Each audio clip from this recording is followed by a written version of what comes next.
Well, the classical view in ontology is that there is something that stays the same in time, which is the bearer of properties, and it remains identical through time, and only some properties change. So I, as a person, for example, I'm the same person as I was 10 years ago, but some of my properties, I lost lots of hair and so on, change. That's the substance view.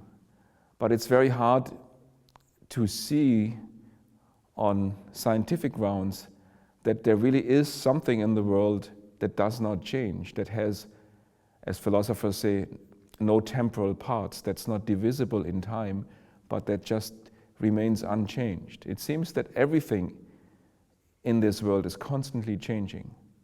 And that's the main intuition of process ontology, that there really aren't any substances that stay the same in time and through time, but everything is in a constant change.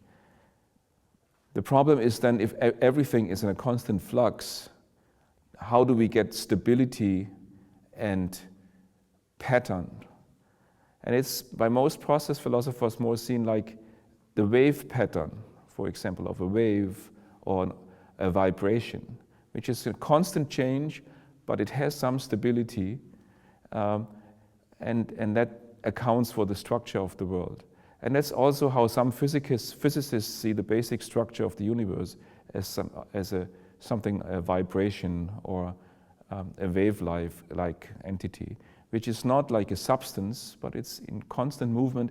But in this movement, there is a continually existing form that remains the same, the structure of the wave, so to speak.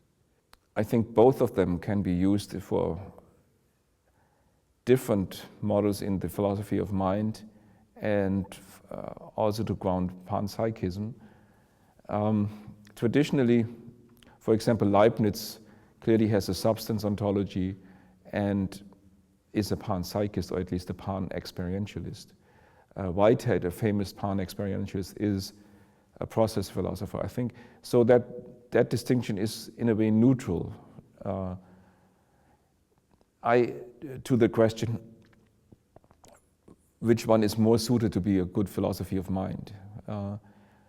I think there are pretty strong reasons on scientific ground that the process view is closer to the worldview that is presented to us by contemporary science. And that's always a very strong view to adopt a philosophical position if it's more in accord or more coherent with the best empirical theories we have.